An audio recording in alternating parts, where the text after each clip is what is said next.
പ്രിയപ്പെട്ട പഠിതാക്കളെ, നമ്മൾ രസതന്ത്രം അതാണല്ലോ നമ്മൾ പറഞ്ഞിരുന്നത്. രസതന്ത്രത്തിലെ ഒന്നാമത്തെ ചാപ്റ്ററിൻ്റെ കുറച്ച് ഭാഗങ്ങൾ പറഞ്ഞു. ഇനി നമുക്ക് ബോറിൻ്റെ ആറ്റം മാതൃകയാണ് ഇനി നമുക്ക് പഠിക്കേണ്ടത് അല്ലേ. അപ്പോൾ ഒരു കാര്യം പറയാനുണ്ട്, നിങ്ങൾ ഈ ചാനൽ സബ്സ്ക്രൈബ് ചെയ്തില്ലെങ്കിൽ സബ്സ്ക്രൈബ് ചെയ്യുക. തുടർന്ന് എല്ലാ വീഡിയോസും നിങ്ങൾക്ക് കിട്ടുന്നതായിരിക്കും. വീഡിയോസിൻ്റെ നോട്ടിഫിക്കേഷൻ വരണമെങ്കിൽ സബ്സ്ക്രൈബ് ചെയ്യണം. ഈ ചാനലിലെ മുന്നേ ഇട്ടിട്ടുള്ള വീഡിയോകളിൽ ഈ ചാപ്റ്ററിൻ്റെയും അതുപോലെ ഭൗതികശാസ്ത്ര ഫിസിക്സിൻ്റെയും ചോദ്യോത്തരങ്ങൾ എല്ലാം ഉണ്ട്. അപ്പോൾ നമുക്കിനി ഇത് നോക്കാം. കൂടുതൽ എന്തെങ്കിലും സംശയങ്ങളുണ്ടെങ്കിൽ നിങ്ങൾ കമൻറ്റിൽ ചോദിക്കുക. എല്ലാവരുടെയും കമൻറ്റിന് മറുപടി തരുന്നതായിരിക്കും. ഒക്കെ നമുക്ക് തുടങ്ങാം. ബോറിൻ്റെ ആറ്റം മാതൃക. നമ്മൾ ഇതിന് മുന്നേ കുറേ ആറ്റം മാതൃകകൾ പരിചയപ്പെട്ടു അല്ലേ. റുദർഫോർഡ്, ജെയിംസ് ചാഡ്വിക്ക്, പിന്നെ തോംസൺ ഒക്കെ നമ്മൾ പറഞ്ഞു അല്ലേ. തോംസണിൻ്റെ ആറ്റം മാതൃക പ്ലം പുട്ടിക് മാതൃകയാണ്. റുദർഫോർഡിൻ്റെ ആറ്റം മാതൃക സൗരയൂഥ മാതൃകയാണ്. അതൊക്കെ നമ്മൾ പറഞ്ഞു.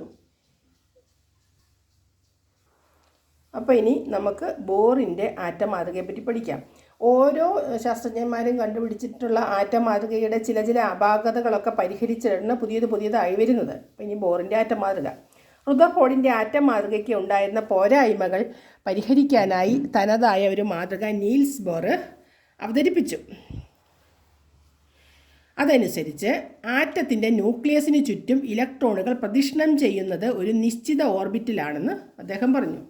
ഇലക്ട്രോണുകൾ ആറ്റത്തിൻ്റെ ന്യൂക്ലിയസിന് ചുറ്റും, നമ്മൾ പറഞ്ഞു ആറ്റത്തിൻ്റെ കേന്ദ്രം ന്യൂക്ലിയസ് ആണെന്നും ന്യൂക്ലിയസിൻ്റെ ചാർജ് പോസിറ്റീവ് ആണെന്നും പറഞ്ഞു.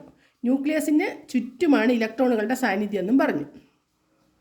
ഓരോ ഓർബിറ്റിലെയും ഇലക്ട്രോണുകൾക്ക് ഒരു നിശ്ചിത ഊർജ്ജമുണ്ട്. അതിനാൽ ഓർബിറ്റലുകളെ ഊർജ്ജനിലകൾ എന്ന് പറയുന്നു. പിന്നെ ന്യൂക്ലിയസിനോട് ചേർന്നുള്ള ഓർബിറ്റൽ അല്ലെ ഷെല്ല്, അതിന് പുറമേയുള്ള ഓർബിറ്റൽ, അങ്ങനെ ഓരോ ഓർബിറ്റലിനും അല്ലെങ്കിൽ ഷെല്ലിനും നിശ്ചിതമായ ഊർജ്ജമുണ്ട്. അതുകൊണ്ട് അവയൊക്കെ ഊർജ്ജനിലകളെന്നും പറയുന്നുണ്ട്. ഒരു നിശ്ചിത ഓർബിറ്റിൽ പ്രദക്ഷിണം ചെയ്യുന്നിടത്തോളം കാലം ഇലക്ട്രോണുകൾക്ക് ഊർജ്ജം കൂടുകയോ കുറയുകയോ ചെയ്യുന്നില്ല. അപ്പോൾ ഏതെങ്കിലും ഒരു ഓർബിറ്റലിൽ ഒരു ഇലക്ട്രോൺ ഉണ്ടെന്ന് വെച്ചാൽ ആ ഇലക്ട്രോണിന് ഊർജ്ജം കൂടുന്നുമില്ല കുറയുന്നുമില്ല. അതിനുള്ളത് എപ്പോഴും അവിടെ തന്നെ ഉണ്ടായിരിക്കും. ആ ഊർജ്ജം അതിന് തന്നെ ഉണ്ടായിരിക്കും. ന്യൂക്ലിയസിൽ നിന്ന് അകലും തോറും ഓർബിറ്റലുകളുടെ ഊർജ്ജം കൂടി വരുന്നു. അതായത് നമ്മൾക്കിപ്പം ഒരു ആറ്റത്തിൻ്റെ ന്യൂക്ലിയസ് ഇതാണെന്ന് വിചാരിച്ചോ. ന്യൂക്ലിയസിൽ പ്രോട്ടോണും ഉണ്ട് ന്യൂട്രോണും ഉണ്ട് അല്ലേ. അപ്പോൾ ഇതിന് പുറമേ ഉള്ള ഓർബിറ്റ് അല്ലെങ്കിൽ ഷെല്ല്, ഇവിടെ ആയിരിക്കും ഇലക്ട്രോൺ ഉള്ളത്. ഇത് മാത്രമല്ല, ഇങ്ങനെ ഓർബിറ്റലുകൾ ആറ്റത്തിൻ്റെ ആറ്റോമിക് നമ്പർ അനുസരിച്ച് ഓർബിറ്റലുകളുടെ എണ്ണം കൂടി വരും. ഞാൻ വരച്ചത് ഇച്ചിരി വളഞ്ഞു പോയി. കറക്റ്റ് നന്നായിട്ട് വരയ്ക്കണം. ബോർ മാതൃക വരയ്ക്കുമ്പോൾ നിങ്ങൾക്ക് മനസ്സിലാകാൻ വേണ്ടി മാത്രം ജസ്റ്റ് പറഞ്ഞതേ ഉള്ളൂ. ഇപ്പം ഇവിടെയുള്ള ഇലക്ട്രോൺ, അതായത് ഒരു ന്യൂക്ലിയസിൽ പ്രോട്ടോണുണ്ട് ന്യൂട്രോണുണ്ട്, പുറമേയുള്ള ഒരു ഓർബിറ്റ്, ഇനി അതിന് പുറമേയുള്ള വേറൊരു ഓർബിറ്റ്, പിന്നെ അതിനും പുറമേയുള്ള ഓർബിറ്റ്. ഈ ഓർബിറ്റിലുള്ള ഇലക്ട്രോണിൻ്റെ ഊർജ്ജം ആയിരിക്കത്തില്ല ഇവിടെയുള്ള ഇലക്ട്രോണിന് ഊർജ്ജം. അതിന് വ്യത്യാസമായിരിക്കും. അപ്പോൾ ഈ ന്യൂക്ലിയസിനോട് ചേർന്നുള്ള ഓർബിറ്റുള്ള ഇലക്ട്രോണിന് ഊർജ്ജം കുറവായിരിക്കും. ഈ ന്യൂക്ലിയസിൽ നിന്ന് അകന്ന് പോകും തോറും അവിടെയുള്ള ഇലക്ട്രോണുകൾക്ക് ഊർജ്ജം കൂടുതലായിരിക്കും. ഇതിനെയാണ് നമ്മൾ ഊർജ്ജനിലകൾ എന്ന് പറയുന്നത്. ഓർബിറ്റൽ അല്ലെങ്കിൽ ഊർജ്ജനിലകൾ എന്ന് നമുക്കിതിനെ പറയാം അല്ലേ.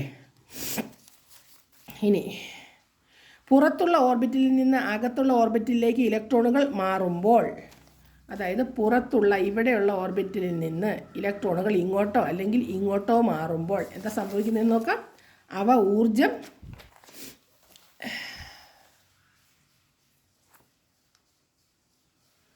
ഊർജം പുറത്തേക്ക് വിടുകയും അകത്തുള്ള ഓർബിറ്റിൽ നിന്നും പുറത്തുള്ള ഓർബിറ്റിലേക്ക് ഇലക്ട്രോണുകൾ മാറുമ്പോൾ അവ ഊർജം ആഗിരണം ചെയ്യുകയും ചെയ്യുന്നു. ഒന്നും കൂടെ അത് പറയാം. പുറത്തുള്ള ഓർബിറ്റിൽ നിന്നും, അതായത് പുറത്തുള്ള ഓർബിറ്റിൽ നിന്ന് അകത്തുള്ള, ഒന്നെങ്കിൽ ഇങ്ങോട്ടേക്ക് അല്ലെ ഇങ്ങോട്ടേക്ക്, ഇവിടുന്ന് ഇങ്ങോട്ടേക്ക് വരും തോറും എന്താ സംഭവിക്കുന്നത്? ഇലക്ട്രോൺ, ഇതിനാണല്ലോ ശക്തി കൂടിയ, ഇതിനേക്കാളും ഇവിടെ ഉള്ളതിനേക്കാളും ഊർജ്ജം കൂടുതൽ ഈ ഇലക്ട്രോണിനായിരിക്കും. അപ്പോൾ ഇത് ഇവിടുന്ന് ഇങ്ങോട്ട് വരുമ്പോൾ എന്ത് ചെയ്യുന്നു? ഇതിൻ്റെ ഊർജ്ജം കുറച്ചങ്ങോട്ട് വിട്ടുകളയുന്നു, എന്നിട്ടാണ് ഇങ്ങോട്ട് വരുന്നത്. കാരണം ഇവിടെയൊക്കെ ഒരു നിശ്ചിത ഊർജ്ജത്തിൽ കൂടുതലുള്ള ഊർജ്ജമുള്ള ഇലക്ട്രോണുകൾക്ക് നിൽക്കാൻ പറ്റത്തില്ല. ഇനി ഇവിടെ നിന്ന് ഒരു ഇലക്ട്രോണിനെ നമ്മൾ ഇങ്ങോട്ട് കൊടുക്കുക എന്ന് വിചാരിച്ചോ.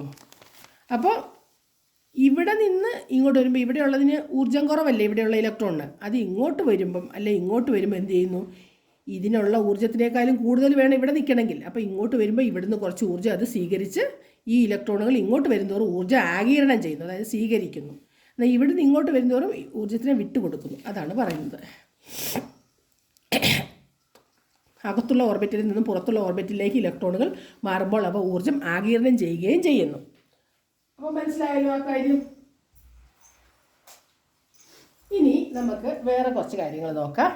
ഞാൻ ഇതിന് മുന്നേ കഴിഞ്ഞ ക്ലാസ്സിൽ പറഞ്ഞിരുന്നു, ആറ്റത്തിൻ്റെ ന്യൂക്ലിയസ് അല്ലെങ്കിൽ ആറ്റത്തിലുള്ള കണങ്ങളെ അല്ലെങ്കിൽ മൗലിക കണങ്ങളെ പറ്റിയൊക്കെ പറഞ്ഞായിരുന്നു. നമുക്ക് അതിലേക്ക് എത്താം. ചാഡ്വിക്കിൻ്റെ കണ്ടുപിടുത്തം. ന്യൂട്രോൺ കണ്ടുപിടിച്ചത് ജെയിംസ് ചാഡ്വിക്ക്. അപ്പോൾ പ്രോട്ടോൺ കണ്ടുപിടിച്ചത് റുദർഫോർഡ്, ഇലക്ട്രോൺ കണ്ടുപിടിച്ചത് ജെ തോംസൺ. നമ്മൾ പറഞ്ഞല്ലോ അല്ലേ. അപ്പം 1932 ബ്രിട്ടീഷ് ശാസ്ത്രജ്ഞനായ ജെയിംസ് ചാഡ്വിക്ക് ആറ്റത്തിൻ്റെ ന്യൂക്ലിയസിൽ ചാർജില്ലാത്ത കണങ്ങളുടെ സാന്നിധ്യം സ്ഥിരീകരിച്ചു. ഇവ പ്രോട്ടോണുകളേക്കാൾ അല്പം കൂടി ഭാരമുള്ളവയാണെന്നും കണ്ടെത്തി. ഇവയെ ന്യൂട്രോണുകളെന്ന് വിളിച്ചു. അതായത് ആറ്റത്തിൻ്റെ ന്യൂക്ലിയസിൽ പ്രോട്ടോണിനെ കൂടാതെ ന്യൂട്രോണും കൂടി ഉണ്ടെന്ന് ജെയിംസ് ചാഡ്വിക്ക് കണ്ടുപിടിച്ചു. ഈ ന്യൂട്രോണിന് ഈ പ്രോട്ടോണിലേക്കാൾ കുറച്ചും കൂടെ ഭാരം കൂടുതലുണ്ട്. ഓക്കെ. ഇനി ആറ്റത്തിലെ മൗലിക കണങ്ങൾ. ഇപ്പോൾ നമ്മൾ ഇലക്ട്രോണിനെ കണ്ടുപിടിച്ച കാര്യം പറഞ്ഞു, പ്രോട്ടോണിനെ കണ്ടുപിടിച്ച കാര്യം പറഞ്ഞു, ഇപ്പോൾ ഇതാ ന്യൂട്രോണിനെ കണ്ടുപിടിച്ച കാര്യവും പറഞ്ഞു. ആറ്റത്തിലെ മൗലിക കണങ്ങൾ. ആറ്റത്തിൽ ഇലക്ട്രോണുകൾ, പ്രോട്ടോണുകൾ, ന്യൂട്രോണുകൾ എന്നീ കണങ്ങൾ ഉണ്ടെന്ന് കണ്ടുപിടിച്ചതായി മുകളിൽ നമ്മൾ പറഞ്ഞു അല്ലേ.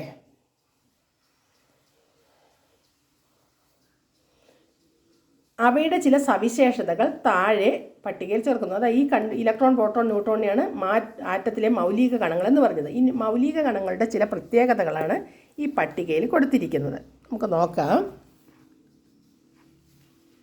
പ്രോട്ടോൺ, ആറ്റത്തിൻ്റെ സ്ഥാനം ന്യൂക്ലിയസിൽ. നമ്മൾ പറഞ്ഞു ആറ്റത്തിലെ സ്ഥാനം ന്യൂക്ലിയസിൽ പ്രോട്ടോൺ. ഇനി charge positive, mass 1.0727 u, unified mass, അതാണ് യു എന്ന് കൊടുത്തേക്കുന്നത്. ഇനി ഇലക്ട്രോൺ, ന്യൂക്ലിയസിന് പുറത്ത്. നമ്മൾ പറഞ്ഞു ന്യൂക്ലിയസ് ഇതാണ്, ന്യൂക്ലിയസിന് പുറത്തായിരിക്കും ഇലക്ട്രോണുകൾ ഉള്ളത്. പുറത്ത് ഇങ്ങനെയുള്ള ഓർബിറ്റ് അല്ലെ ഷെല്ലിലാണ് ഇലക്ട്രോൺ ഉള്ളത്. ഇലക്ട്രോണിൻ്റെ ചാർജ് നെഗറ്റീവ്, അതിൻ്റെ ഭാരം 0.00548 യു. ഇനി ന്യൂട്രോണിൻ്റെ സാന്നിധ്യം ന്യൂക്ലിയസിലാണുള്ളത്. ന്യൂട്രോണിൻ്റെ ചാർജ് ന്യൂട്രൽ എന്ന് പറഞ്ഞാൽ ന്യൂട്രോണിന് ചാർജ് ഇല്ല. അതിൻ്റെ ഭാരം ഈ പ്രോട്ടോണിനേക്കാൾ കുറച്ചും കൂടെ കൂടുതലാണ്. ഓക്കെ. ഇനി യൂണിഫൈഡ് മാസ് അല്ലെങ്കിൽ ആറ്റോമിക മാസ് യൂണിറ്റ് എന്നൊക്കെ പറഞ്ഞാൽ യുവിനെ പറ്റി അടുത്ത പാഠത്തില്ല, ഈ ചാപ്റ്ററിന് പുറകെ നമ്മൾ പഠിക്കും. അപ്പോൾ അതാണ് ഇവിടെ പറഞ്ഞത്. ഇനി ആറ്റോമിക നമ്പറും മാസ് നമ്പറും. ഒരു മൂലകത്തിൻ്റെ ആറ്റത്തിലെ പ്രോട്ടോണുകളുടെ ആകെ എണ്ണത്തെ പ്രസ്തുത ആറ്റത്തിൻ്റെ ആറ്റോമിക നമ്പർ എന്ന് പറയുന്നു. ഇതിനെ Z എന്ന അക്ഷരം ഉപയോഗിച്ച് സൂചിപ്പിക്കുന്നു. ഒരു ന്യൂട്രൽ ആറ്റത്തിലെ പ്രോട്ടോണുകളുടെ എണ്ണവും ഇലക്ട്രോണുകളുടെ എണ്ണവും തുല്യമായിരിക്കും. ഒരു മൂലകത്തിൻ്റെ ആറ്റത്തിലെ പ്രോട്ടോണുകളുടെയും ന്യൂട്രോണുകളുടെയും ആകെ എണ്ണത്തെ അതിൻ്റെ മാസ് നമ്പർ എന്ന് വിളിക്കുന്നു. അതിനെ A എന്ന അക്ഷരം കൊണ്ട് സൂചിപ്പിക്കുന്നു. ഇനി ഇത് രണ്ടും ഒന്നും കൂടെ പറയാം. ഇപ്പോൾ ഒരു ആറ്റം, ഈ ആറ്റത്തിലെ പ്രോട്ടോണിൻ്റെ എണ്ണം എത്രയാണോ അതാണ് ആറ്റോമിക നമ്പർ എന്ന് പറയുന്നത്. ഇനി ഈ പ്രോട്ടോണിൻ്റെ എണ്ണം 10 ആണെങ്കിൽ ഈ പുറമേയുള്ള ഷെല്ലിലുള്ള ഇലക്ട്രോണിൻ്റെ എണ്ണവും 10 ആയിരിക്കും. പ്രോട്ടോൺ എത്രയുണ്ടോ അത്രയും തന്നെ ഇലക്ട്രോണും ഉണ്ടായിരിക്കും. അപ്പോൾ നമുക്ക് വേണമെങ്കിൽ ഇങ്ങനെയും പറയാം, ആറ്റത്തിലെ പ്രോട്ടോണുകളുടെ എണ്ണം അല്ലെങ്കിൽ ഇലക്ട്രോണുകളുടെ എണ്ണമാണ് ആറ്റത്തിൻ്റെ ആറ്റോമിക നമ്പർ എന്ന് പറയുന്നത്. മനസ്സിലായോ? പ്രോട്ടോണിൻ്റെ എണ്ണവും ഇലക്ട്രോണിൻ്റെ എണ്ണവും തുല്യമാണ്.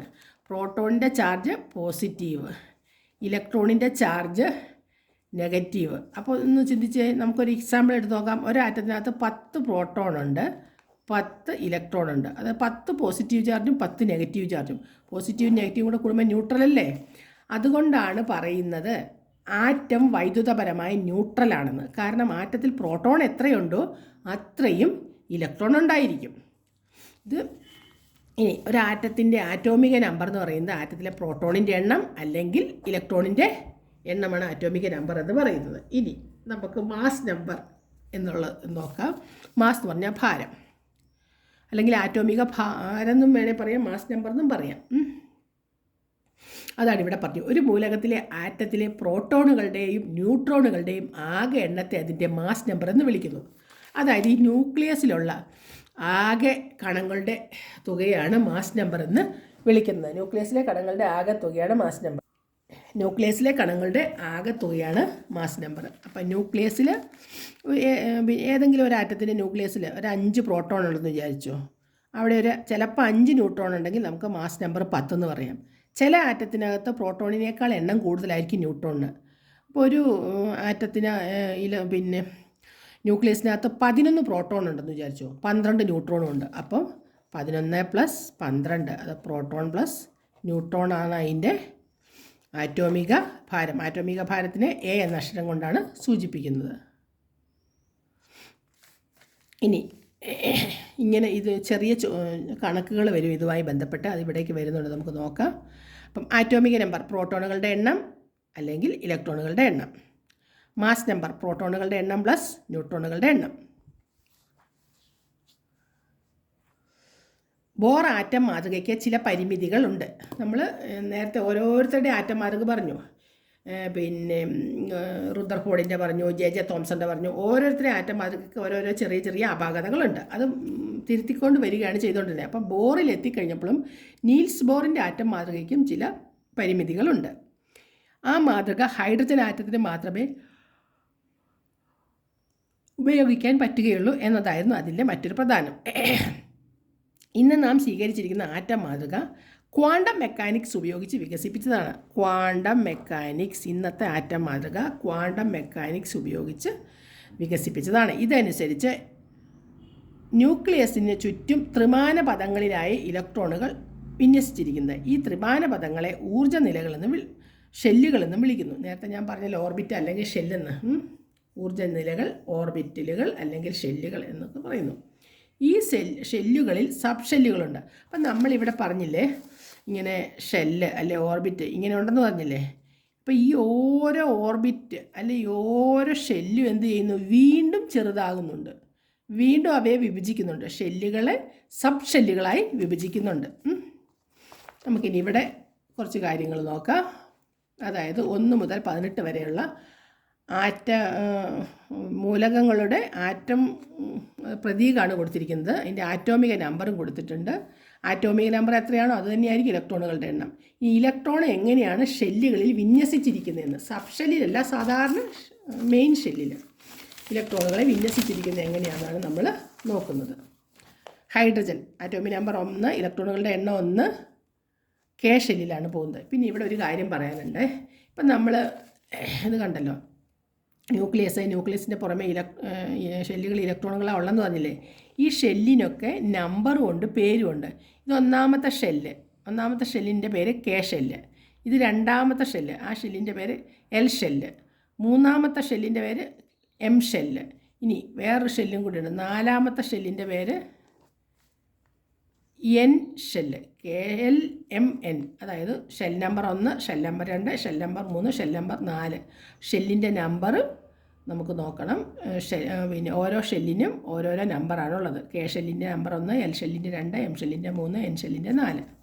ഇനി ആ ഷെല്ലുകളാണ് ഇവിടെ കൊടുത്തിരിക്കുന്നത്. അപ്പോൾ ഹൈഡ്രജൻ ആകെപ്പാട് ഒരു ഇലക്ട്രോണേ ഉള്ളൂ, അത് കെ ഷെല്ലിലേക്കേ പോവുള്ളൂ. പിന്നെ ഹീലിയത്തിന് 2 ഇലക്ട്രോൺ ഉണ്ട്, പ്രോട്ടോൺ 2 ഉണ്ട്, ആറ്റോമിക സംഖ്യ 2, അതും കെ ഷെല്ലിലേക്ക് പോയി. എന്നാൽ ലിഥിയം വന്നപ്പോൾ 3 ആറ്റോമിക നമ്പർ 3, ഇലക്ട്രോണിൻ്റെ എണ്ണം 3. അപ്പോൾ എന്ത് ചെയ്തു, കെ ഷെല്ലിലേക്ക് 2 പോയി, ബാക്കി ഒരെണ്ണം എൽ ഷെല്ലിൽ പോയി. അപ്പോൾ ഇവിടെ നമ്മൾ മനസ്സിലാക്കേണ്ടതെന്നോ, കെ ഷെല്ലിനെ 2 എണ്ണത്തിനെ മാത്രമേ ഉൾക്കൊള്ളാൻ പറ്റത്തുള്ളൂ. മൂന്നാമത് വരുന്നതിനെ അടുത്ത ഷെല്ലിലേക്ക് വിടും. ഇനി ബെറീലിയം BE ആറ്റോമിക സംഖ്യ 4, ഇലക്ട്രോണുകളുടെ എണ്ണം 4. അപ്പോൾ ആദ്യത്തതിൽ ഓൾറെഡി 2 എണ്ണേ പോകുള്ളൂ, ബാക്കി 2 എണ്ണം അടുത്തതിൽ. അങ്ങനെ നമ്മൾ ബോറോൺ, കാർബൺ, നൈട്രജൻ, ഓക്സിജൻ എത്തി. ഓക്സിജൻ എല്ലാം ഞാൻ പറയുന്നില്ലെന്നേ ഉള്ളൂ. ഓക്സിജൻ്റെ ആറ്റോമിക് സംഖ്യ 8, ഇലക്ട്രോണുകളുടെ എണ്ണം 8. ആദ്യത്തേതിൽ ഓൾറെഡി 2 പോയി. പിന്നെ എത്രയാണ് ഉള്ളത്? 6. അതിവിടെ ഓക്സിജൻ്റെ അടുത്ത് പോയി. പിന്നെ നൈട്രജൻ അല്ല, ഓക്സിജൻ ഫ്ലൂറിനാണ്. ഫ്ലൂറിൻ്റെ ആറ്റോമിക് സംഖ്യ 9, ഇലക്ട്രോണുകളുടെ എണ്ണം 9. ആദ്യത്തെ 2 പോയി. ബാക്കി നേരത്തെ ഓക്സിജൻ 6 ഫ്ലൂറിന് ഒരു ഇലക്ട്രോൺ കൂടെ അധികം വന്നപ്പോൾ 7 ഇവിടെ 7 ഇനി നിയോൺ 10, 2, 8 ഇനി ഇവിടെ സോഡിയം നോക്ക്. ആറ്റോമിക് സംഖ്യ 11, ഇലക്ട്രോണിൻ്റെ എണ്ണം 11. ആദ്യത്തെ 2 പോയി, പിന്നത്തെ 8 പോയി. ബാക്കിയുള്ള ഒരെണ്ണത്തിന് അടുത്ത ഷെല്ലിലേക്കാണ് വിട്ടത്. ഇതിൽ നിന്ന് നമുക്കൊരു കാര്യം മനസ്സിലാക്കാം. ഓരോ കേഷനിലൊഴികെ ബാക്കിയുള്ള ഷെല്ലിൽ കൊള്ളാവുന്ന പരമാവധി ഇലക്ട്രോണുകളുടെ എണ്ണത്തിനൊരു കണക്കുണ്ട്. എന്നാലും 8 എണ്ണമാണ്. അഷ്ടകം പൂർത്തിയാക്കിയാൽ പിന്നെ ബാക്കിയുള്ളത് അടുത്തതിലേക്ക് പോവുകയാണ് ചെയ്യുന്നത്. നമ്മളിവിടെ നോക്കുന്നുണ്ട്. പിന്നെ ഇതാ ഇവിടെ ഇങ്ങനെ എത്തി. സോഡിയം കഴിഞ്ഞു. അത് കഴിഞ്ഞിട്ട് പിന്നെ ക്ലോറിൻ്റെ ആറ്റോമിക് കുറേ എണ്ണം ഇവിടെ ഉണ്ട് പറയുന്നില്ല. ക്ലോറിൻ്റെ ആറ്റോമിക് സംഖ്യ 17, ഇലക്ട്രോൺ എണ്ണം 17. ആദ്യത്തെ 2 പോയി, പിന്നത്തെ 8 പോയി. 8 2 10 പിന്നെയുള്ള 7 എണ്ണം ഇങ്ങോട്ട് പോയി. ഇനി ആർഗൺ 18, ആറ്റോമിക് നമ്പർ 18, ഇലക്ട്രോൺ എണ്ണം 18, 2, 8, 8. പിന്നെ വരുന്നത് എന്ത് ചെയ്യും? അടുത്ത ഷെല്ലിലേക്കായിരിക്കും പോകുന്നത്. അപ്പം നമുക്ക് നോക്കാം. ആറ്റത്തിലെ ഇലക്ട്രോൺ വിന്യാസം അതാണ് ഇവിടെ ഞാൻ പറഞ്ഞത്. അതൊന്നും കൂടെ ഇവിടെ വായിക്കുന്നു. ന്യൂക്ലിയസിന് ചുറ്റുമുള്ള ഷെല്ലുകളെ ന്യൂക്ലിയസിന് അടുത്തു നിന്ന് തുടങ്ങി 1, 2, 3, 4 എന്ന നമ്പർ നൽകിയോ, നമ്മളിവിടെ കൊടുത്ത പോലെ 1, 2, 3 എന്ന നമ്പർ നൽകിയോ അല്ലെങ്കിൽ KLMN എന്നിങ്ങനെ പേര് നൽകിയോ സൂചിപ്പിക്കാം. അത് നമ്മൾ പറഞ്ഞു കഴിഞ്ഞു. ഇനി ഇവിടെ ഒരു ചോദ്യമാണ്. നമ്മളിവിടെ ഇപ്പുറത്തെ നിങ്ങളോട് ഞാൻ പറഞ്ഞില്ലേ ഈ ആറ്റോമിക മാസ് പിന്നെ ആറ്റോമിക് നമ്പറൊക്കെ വെച്ചിട്ട് ചോദ്യങ്ങൾ ചെറിയ കണക്ക് വരുമെന്ന്. അങ്ങനെ ഒരു കണക്കാണ് ഇവിടെ ഉള്ളത്. നമുക്ക് നോക്കാം എന്താണ് ആ കണക്കെന്ന്. ഒരു മൂലകത്തിൻ്റെ ആറ്റോമിക നമ്പർ. അപ്പം ആറ്റോമിക നമ്പർ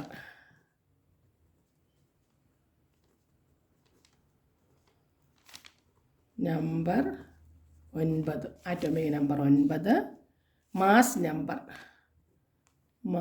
നമ്പർ 19. നമ്മളിവിടെ ഒരു കാര്യം ശ്രദ്ധിക്കണം. നമുക്ക് ഏതൊരു കണക്കിനകത്തും ആറ്റോമിക നമ്പർ 9 എന്ന് തന്നാൽ അപ്പം തന്നെ നമ്മൾ വിചാരിച്ചോളുക പ്രോട്ടോണിൻ്റെ എണ്ണം 9, ഇലക്ട്രോണിൻ്റെ എണ്ണം 9. ആറ്റോമിക നമ്പർ എന്ന് പറഞ്ഞാൽ പ്രോട്ടോണിൻ്റെ എണ്ണം അല്ലേ, അല്ലെങ്കിൽ ഇലക്ട്രോണിൻ്റെ എണ്ണം അല്ലേ, അത് കിട്ടി. പിന്നെ നമ്മൾ പഠിച്ചിട്ടുണ്ട് മാസ് നമ്പർ എന്ന് പറഞ്ഞാൽ പ്രോട്ടോൺ പ്ലസ് ന്യൂട്രോണാണ് അല്ലേ. പ്രോട്ടോൺ ഓൾറെഡി ഇവിടെ ഉണ്ട് 9, ന്യൂട്രോൺ നമുക്കറിയത്തില്ല.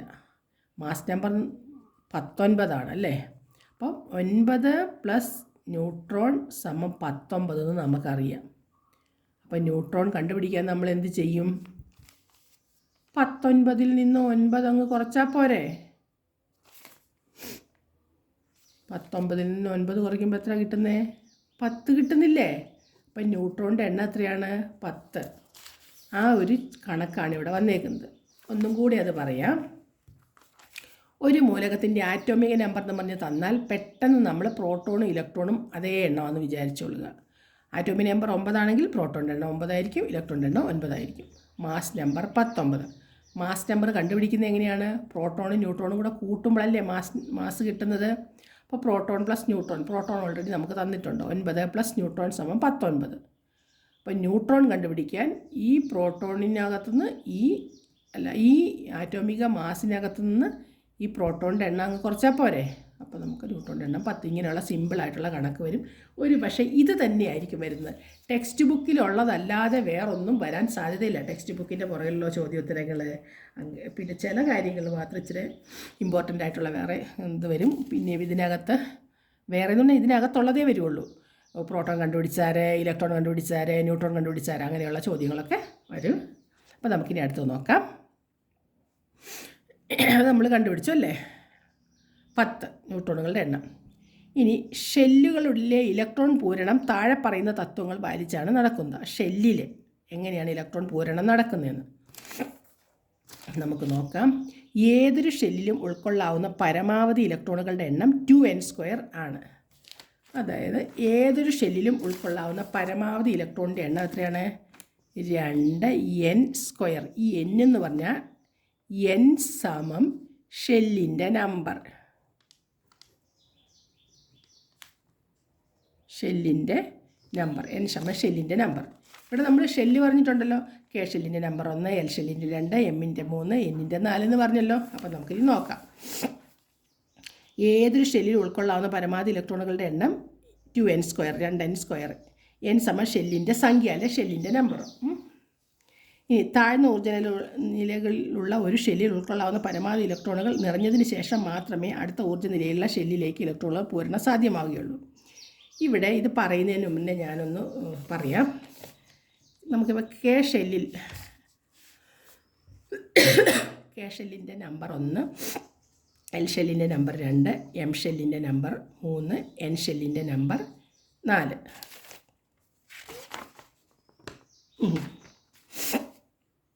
2n² നമുക്ക് ഓരോന്നിൽ അപ്ലൈ ചെയ്ത് നോക്കാം. കെ ഷെല്ലിൽ കൊള്ളുന്ന പരമാവധി ഇലക്ട്രോണുകളുടെ എണ്ണം 2 × 1² സമം 2 × 1 × 1 സമം എത്രയാണ്? 2. കെ ഷെല്ലിൽ കൊള്ളുന്ന പരമാവധി 2. നമ്മളിവിടെ പറഞ്ഞില്ലായിരുന്നു പരമാവധി 2 പോകുള്ളൂ. ഇവിടെയൊക്കെ പറഞ്ഞില്ലായിരുന്നു.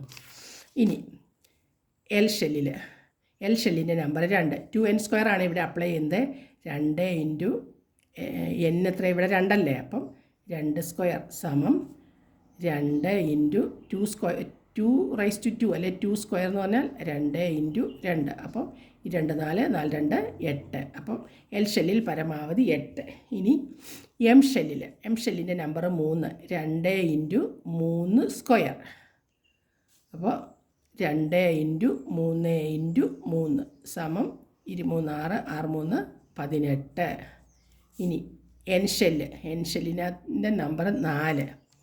2 × 4² സമം 2 × 4 × 4 സമം 24 8 32. ഇതാണ് ഓരോ ഷെല്ലിൽ ഉൾക്കൊള്ളാവുന്ന പരമാവധി ഇലക്ട്രോണുകളുടെ എണ്ണം. ഇനി നമുക്ക് ഇങ്ങോട്ടേക്ക് നോക്കാം. ഇവിടെ എന്താ പറയുന്നതെന്നോ, നേരത്തെ ഒരു കാര്യം പറഞ്ഞില്ല. ഏതൊരു ആറ്റത്തിൻ്റെയും ബാഹ്യതെർമ ഷെല്ലിൽ ഉൾക്കൊള്ളാവുന്ന പരമാവധി ഇലക്ട്രോണുകളുടെ എണ്ണം 8 ആയിരിക്കും. അതായത് അഷ്ടകം പൂർത്തിയാക്കാൻ വേണ്ടിയിട്ടാണ്. ഈ കെ ഷെല്ലിൻ്റെ കാര്യം ഒഴികെ ബാക്കി എല്ലാവരും ഇലക്ട്രോണുകളെ സ്വീകരിക്കുന്ന അല്ലെങ്കിൽ രാസപ്രവർത്തനത്തിൽ ഏർപ്പെടുന്നത് അഷ്ടകം പൂർത്തിയാക്കാൻ വേണ്ടിയിട്ടാണ്. ഇവിടെ നമ്മൾ പറഞ്ഞു ഓരോ ഷെല്ലിൽ ഉൾക്കൊള്ളുന്ന പരമാവധി ഇലക്ട്രോണുകളുടെ എണ്ണം കണ്ടുപിടിച്ചു. ഇനി ഇത് നമുക്ക് ഇവിടെ ഒരു കാര്യം നോക്കാം. ഓരോന്നിൻ്റെ ബോർ മാതൃക വരച്ചേക്കുന്നതാണ്. ഓരോ മൂലകളുടെ ബോർ മാതൃക ഇവിടെ കൊടുത്തിട്ടുണ്ട്. ജസ്റ്റ് 1-2 എണ്ണം ഇതുപോലെ തന്നെയാണ്. പക്ഷേ ഇതെങ്ങനെ വരയ്ക്കുന്നു എന്ന് നമുക്ക് നോക്കാം. അപ്പോൾ ഒന്നാമത് ഹൈഡ്രജനിൽ ആകെ ഒരു ഇലക്ട്രോൺ അല്ലേ ഉള്ളൂ. അപ്പോൾ ഒരു പ്രോട്ടോണ്, ന്യൂട്രോൺ ഇല്ല ഹൈഡ്രജനിൽ. ഒരു ഇലക്ട്രോൺ ഉള്ള ആദ്യത്തെ ഷെല്ലിൽ കെ ഷെല്ലിലേക്ക് കേട്ടോ. പിന്നെ ഹീലിയത്തിന് 2 ആറ്റോമിക് ഇലക്ട്രോണുകളുടെ എണ്ണം 2. അപ്പോൾ 2 പ്രോട്ടോണ് 2 ന്യൂട്രോൺ ഉണ്ട്. 2 ഇലക്ട്രോണ് കെ ഷെല്ലിൽ. ഹൈഡ്രജനും ഹീലിയത്തിനും മാത്രമേ കെ ഷെല്ലുള്ളൂ. പിന്നെ ലിഥിയം വന്നപ്പോൾ ഇലക്ട്രോണിൻ്റെ എണ്ണം 3. അപ്പോൾ 2 എണ്ണം ഓൾറെഡി ഇവിടെ പോയി, ബാക്കി 1 ഇവിടെ പോയി. ഇത് കെ ഷെല്ല്, ഇത് എൽ ഷെല്ല്. ഇനി ബെറീലിയം BE കണ്ടോ. ബെറീലിയത്തിൻ്റെ ഇവിടെ പ്രോട്ടോണിൻ്റെ എണ്ണം 4, ഇവിടെ ന്യൂട്രോൺ 5 ഉണ്ട്. ന്യൂട്രോണിൻ്റെ എണ്ണം വ്യത്യാസം വരുമെന്ന് ഞാൻ പറഞ്ഞില്ലേ ചിലതിനകത്ത്. പ്രോട്ടോണിൻ്റെ എണ്ണം 4 ആയതുകൊണ്ട് ഇലക്ട്രോണിൻ്റെ എണ്ണം 4. അപ്പോൾ 2 എണ്ണം ഇവിടെ, ബാക്കി 2 എണ്ണം ഇവിടെ കെയിലും എല്ലിലും. പിന്നെ ബോറോൺ B 5 ആണ്. ആറ്റോമിക സംഖ്യ 5, ഇലക്ട്രോണിൻ്റെ എണ്ണം 5, പ്രോട്ടോണിൻ്റെ എണ്ണം 5, ഇവിടെ ന്യൂട്രോണിൻ്റെ എണ്ണം 5 ആണ്. ആദ്യത്തേതിൽ 2 എണ്ണം പോയി, ബാക്കി 3 എണ്ണം പുറമേ. അങ്ങനെ 8 എണ്ണം വരെ ആയിക്കഴിഞ്ഞാൽ പിന്നെ അടുത്തതിലേക്ക് പോകും. ഇപ്പോൾ ഇവിടെ നോക്കിയേ, നിയോൺ ആറ്റോമിക് നമ്പർ 10, പ്രോട്ടോണിൻ്റെ എണ്ണം 10, ഇലക്ട്രോണിൻ്റെ എണ്ണം 10.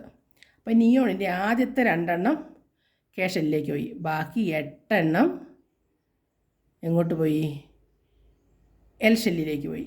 അത് കഴിഞ്ഞ് ഇവിടെ സോഡിയം വരുന്നുണ്ട്. സോഡിയം ആറ്റോമിക് സംഖ്യ 11, ഇലക്ട്രോണിൻ്റെ എണ്ണം 11. സോഡിയത്തിൻ്റെ ഇലക്ട്രോൺ 11 എണ്ണം ഉണ്ട്. ആദ്യത്തെ 2 എണ്ണം ഇവിടെ പോയി. സോഡിയത്തിന് ഒരു പ്രത്യേകതയുണ്ട്.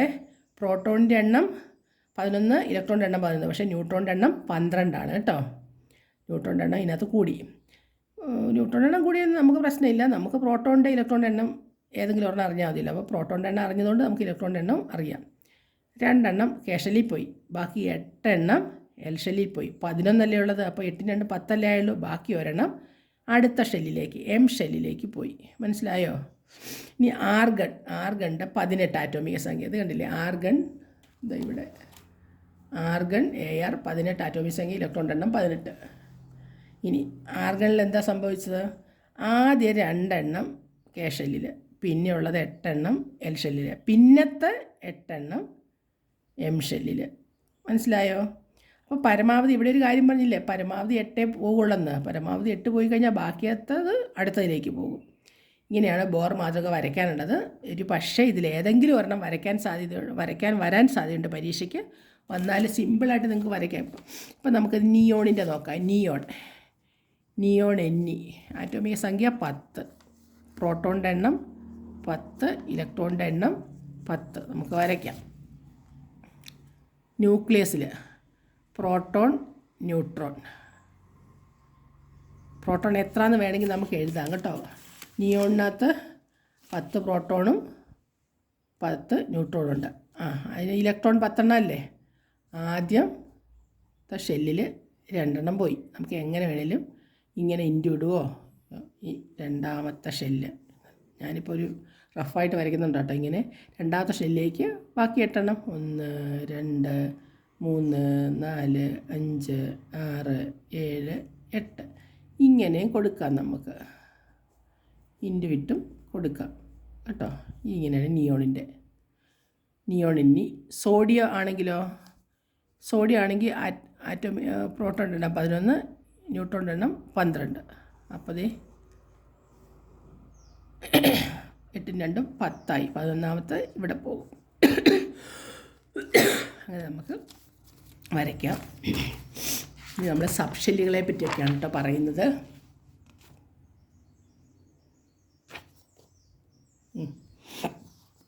KLMN എന്നീ പ്രധാന ഊർജ്ജ നിലകളിൽ ഉപ ഊർജ്ജ നിലകളുണ്ട്. ഇവയെ സബ് ഷെല്ലുകൾ എന്ന് വിളിക്കുന്നു.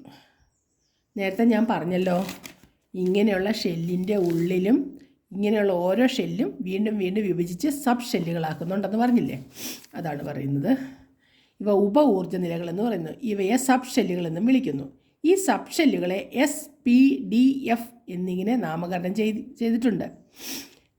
ഓരോ ഊർജ്ജ നിലയിലും അതിൻ്റെ ക്രമനമ്പറിന് തുല്യ എണ്ണം സബ് ഷെല്ലുകൾ ഉണ്ടായിരിക്കും. അപ്പം നമുക്കിവിടെ വേറൊരു കാര്യം കൂടെ മനസ്സിലായി. എന്താണെന്നോ, ഓരോ ഊർജ്ജ നിലയിലും അതിൻ്റെ ക്രമനമ്പറിന് തുല്യമായ സബ് ഷെല്ലുണ്ട്.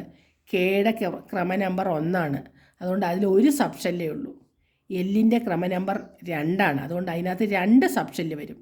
എമ്മിൻ്റെ ക്രമനമ്പർ 3 അതിനകത്ത് 3 സബ് ഷെല്ല് വരും. എന്നിൻ്റെ ക്രമനമ്പർ 4 ഈ N ഷെല്ലിനകത്ത് 4 സബ് ഷെല്ല് വരും. നമുക്കിനി നോക്കാം സബ് ഷെല്ലുകളുടെ പേരുകൾ. SPDF എന്നാണ് സബ് ഷെല്ലുകളുടെ പേര്. കണ്ടോ? ഇത് ഒന്നാമത്തെ ഷെല്ലായ K ഷെല്ലിൽ 1, അടുത്ത ഷെല്ലായ L ഷെല്ലിൽ 2, M ഷെല്ലിൽ 3, N ഷെല്ലിൽ 4 സബ് ഷെല്ലുകൾ ഉണ്ടായിരിക്കും. നമ്മൾ ഇപ്പോൾ പറഞ്ഞ കാര്യം തന്നെയാണ്. ഓരോ സബ് ഷെല്ലും ഏത് ഷെല്ലിലേതാണെന്ന് തിരിച്ചറിയാനായി ഷെൽ നമ്പർ ആ സബ് ഷെല്ലിന് മുകളിൽ ചേർക്കുകയാണ് പതിവ്. ഉദാഹരണമായി 1ാം ഷെല്ലിലെ S സബ് ഷെല്ലിനെ സൂചിപ്പിക്കാനായി 1S, അതായത് 1ാം ഷെല്ലിലെ സബ് ഷെല്ലിനെ സൂചിപ്പിക്കാനായി ഇതിൻ്റെ ഷെൽ നമ്പർ 1, അതിൻ്റെ സബ് ഷെല്ല് S 1S എന്ന് കൊടുക്കുന്നു. 2ാണെങ്കിൽ 2 ആണ് ആദ്യം കൊടുക്കുന്നത്. 2S ആണ്. 2S 2P ഒക്കെ വരും. 2ാം ഷെല്ലിലെ S സബ് ഷെല്ലിനെ സൂചിപ്പിക്കാനാണ് 2S എന്നിങ്ങനെ ഉപയോഗിക്കാം. ഇനി 2ാം ഷെല്ലിലെ Pനെയാണ് 2P എന്നാണ് ഉപയോഗിക്കുന്നത്. Sനെയാണെങ്കിൽ 2S എന്ന്.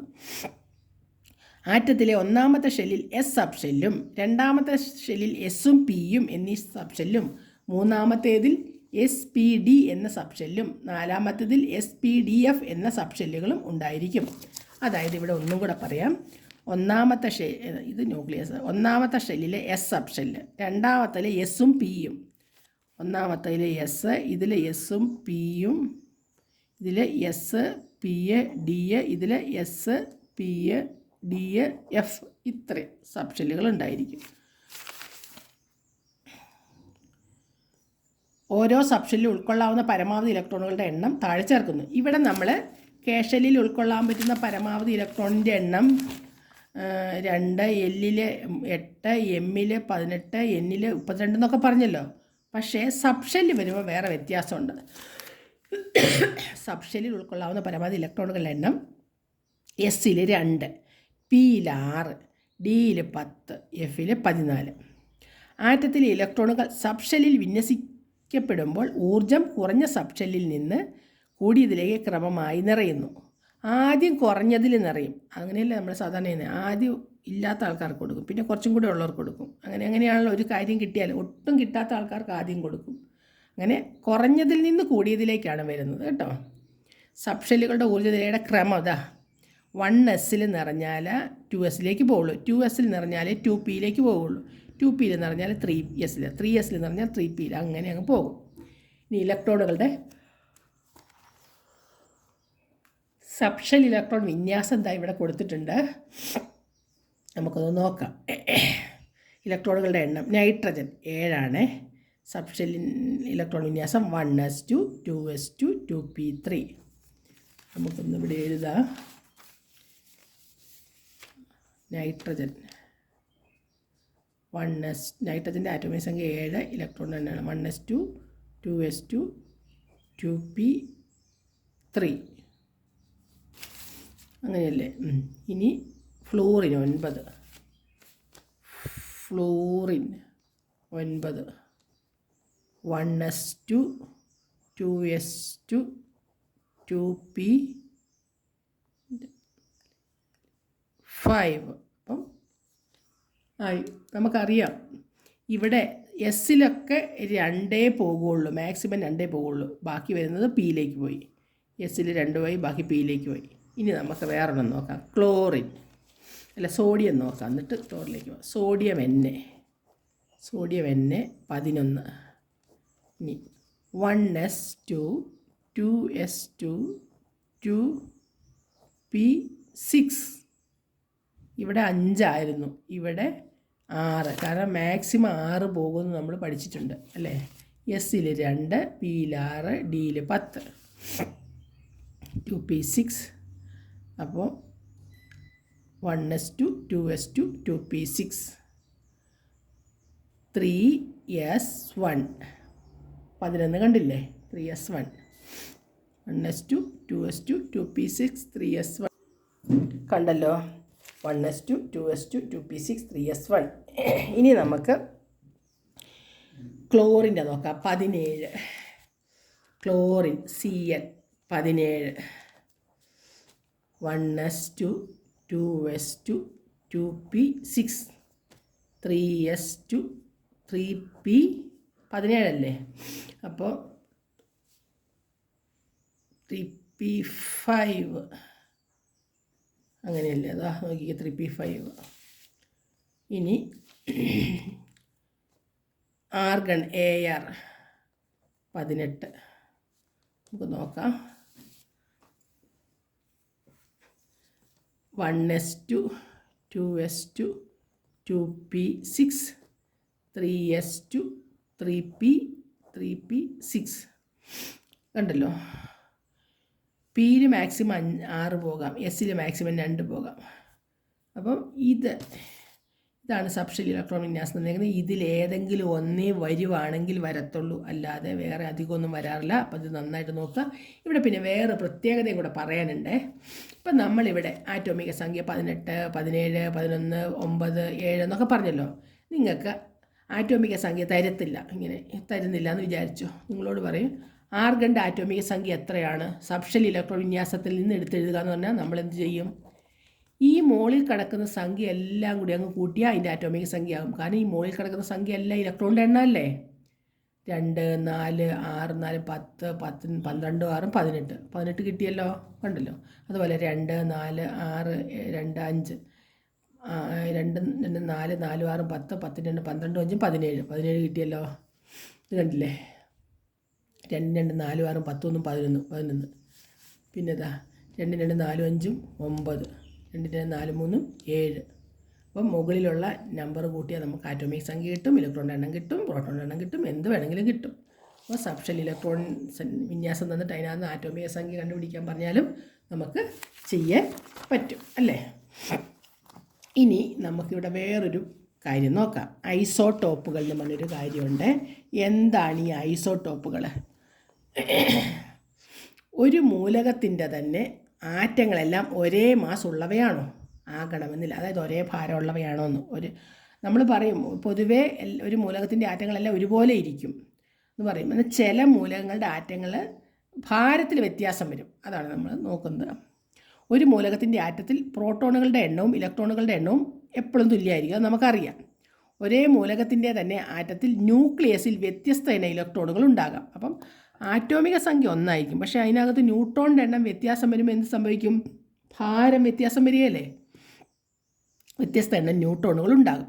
ഇത്തരം മൂലകത്തിൻ്റെ വ്യത്യസ്ത ആറ്റങ്ങളിൽ വ്യത്യസ്ത എണ്ണം ഇലക്ട്രോണുകൾ ഉണ്ടെങ്കിൽ അവയെ ആ മൂലകത്തിൻ്റെ ഐസോട്ടോപ്പുകൾ എന്ന് പറയാം. ഇനി ഐസോട്ടോപ്പ് എന്താണെന്നാണ് നമ്മൾ പറയാൻ പോകുന്നത്. ഒരേ ആറ്റോമിക സംഖ്യയും വ്യത്യസ്ത മാസ് സംഖ്യയുമുള്ള ആറ്റങ്ങളെ ഐസോട്ടോപ്പുകൾ എന്ന് പറയുന്നു. വ്യത്യസ്ത മാസ് സംഖ്യയുമുള്ള ആറ്റങ്ങളെ ഐസോട്ടോപ്പുകൾ എന്ന് വിളിക്കുന്നു. ഹൈഡ്രജൻ ആറ്റത്തിൽ ഒരു പ്രോട്ടോണും ഒരു ഇലക്ട്രോണുമാണ് സാധാരണയായി കാണുന്നത്. എന്നാൽ ഹൈഡ്രജൻ്റെ ചില ആറ്റങ്ങളിൽ ഒരു ന്യൂട്രോൺ കൂടി കാണും.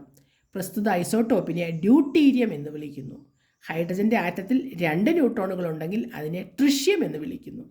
കാർബണിനും ഇതുപോലെ 3 ഐസോട്ടോപ്പുകളുണ്ട്. അപ്പോൾ ഹൈഡ്രജൻ ഐസോട്ടോപ്പുകളുണ്ട്, കാർബണും ഐസോട്ടോപ്പുകളുണ്ട്. ആ കാർബണിൻ്റെ ഹൈഡ്രജൻ്റെ ഐസോട്ടോപ്പുകൾ ഇവിടെ ഉണ്ട്. നമുക്ക് ഐസോട്ടോപ്പ് എന്നാൽ എന്തെന്ന് ചോദിച്ചാൽ ആറ്റോമിക സംഖ്യ ഒന്നായിരിക്കും, പക്ഷേ അതിനകത്ത് ന്യൂട്രോണിൻ്റെ എണ്ണം വ്യത്യസ്തമായതുകൊണ്ട് തന്നെ അതിനകത്ത് അതിൻ്റെ ആറ്റോമിക ഭാരം വ്യത്യാസമായിരിക്കും. ഒരു സെൻറ്റൻസിൽ പറയുകയാണെങ്കിൽ ഒരാറ്റത്തിൻ്റെ ഒരേ ആറ്റോമിക സംഖ്യയും വ്യത്യസ്ത മാസ് സംഖ്യയുമുള്ള ആറ്റങ്ങളെയാണ് ഐസോട്ടോപ്പുകൾ എന്ന് പറയുന്നത്. ഒരേ ആറ്റോമിക സംഖ്യയും വ്യത്യസ്ത മാസ് സംഖ്യയുമുള്ള ആറ്റങ്ങളെയാണ് ഐസോട്ടോപ്പുകൾ എന്ന് പറയുന്നത്. ഐസോട്ടോപ്പിന് ഉദാഹരണം ഹൈഡ്രജൻ്റെ ഐസോട്ടോപ്പ് ഡ്യൂട്ടീരിയം, ട്രിഷ്യം. ഡ്യൂട്ടീരിയത്തിനകത്ത് ശരിക്കുള്ള ഹൈഡ്രജനകത്ത് എന്താണ്? ന്യൂട്രോൺ ഇല്ല. ഡ്യൂട്ടീരിയത്തിൽ 1 ന്യൂട്രോൺ, ട്രിഷ്യത്തിൽ 2 ന്യൂട്രോൺ. അപ്പോൾ ഇതിൻ്റെ ഭാരം വ്യത്യാസം വന്നില്ലേ? ഇതിൻ്റെ ഭാരം 3, ഇതിൻ്റെ ഭാരം 2. ഇനി അതുപോലെ കാർബൺ ഐസോട്ടോപ്പ് ഉണ്ട്. Carbon 12, carbon 13, carbon 14. ഇവിടെ ഇല്ലേ പിന്നെ ഇലക്ട്രോൺ എന്നാണ് കൊടുത്തേക്കുന്നത്. ഇത് ഇലക്ട്രോൺ അല്ല, ഇത് ന്യൂട്രോൺ ആണ്. ഇതിനകത്തുള്ള ന്യൂട്രോണിൻ്റെ എണ്ണമാണ് കൊടുത്തിരിക്കുന്നത് കേട്ടോ. പല ആൾക്കാർക്കും തെറ്റിയിട്ടുണ്ടാകും. ഇത് ന്യൂട്രോൺ ആണ്. ഇത് ന്യൂട്രോൺ.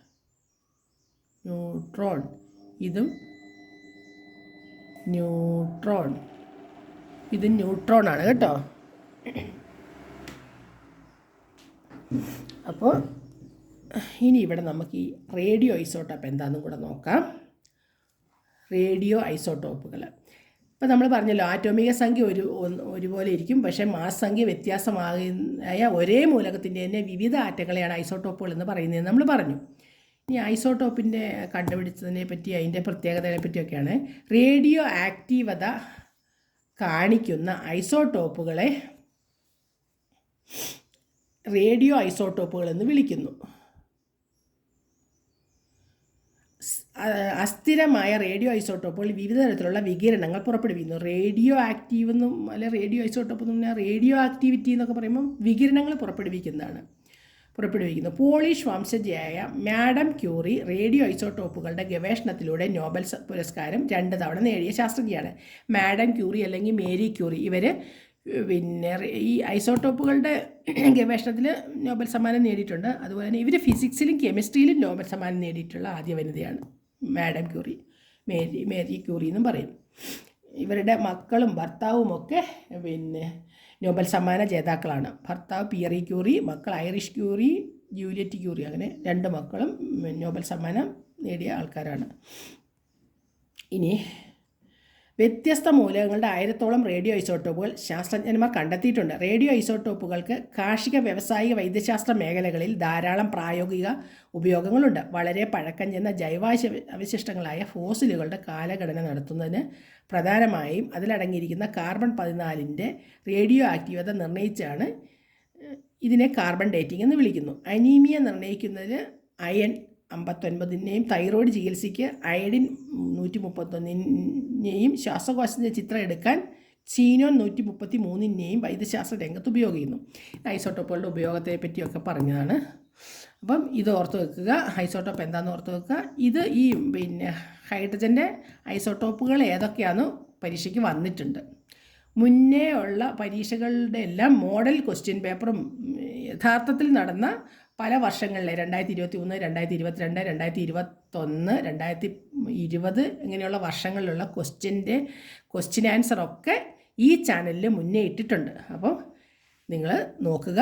അതുകൂടാതെ ഈ ചാപ്റ്ററിൻ്റെ പ്രധാനപ്പെട്ട ചോദ്യങ്ങളും ഉത്തരങ്ങളും എല്ലാം ഈ എന്താ പറയേണ്ടതെന്ന് വെച്ചാൽ ഇവിടെ കണ്ടില്ലേ, ഈ പരിശീലന ചോദ്യങ്ങൾ എന്ന് പറഞ്ഞതും ഇതുകൂടാതെ കുറച്ചും കൂടെ എക്സ്ട്രാ ചോദ്യങ്ങളും കൂടെ ഈ പാഠവുമായി ബന്ധപ്പെട്ടത് മുന്നേ കഴിഞ്ഞ വർഷത്തെ പഠിതാക്കൾക്ക് വേണ്ടി ഇട്ടിട്ടുണ്ട്. അപ്പം നിങ്ങൾ ചാനലിൽ കയറി നോക്കിയാൽ മനസ്സിലാകും.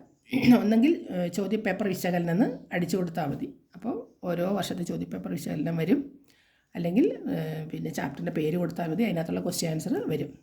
അപ്പോൾ ഓക്കെ, താങ്ക് യു. എല്ലാവരും നന്നായിട്ട് പഠിക്കുക. നമുക്ക് അടുത്ത ക്ലാസ്സിൽ ഇത് ആറ്റോമിക മാസും മോൾ സങ്കല്പനവും ഒക്കെ ആയിട്ട് വരാം. Okay, thank you. All the best.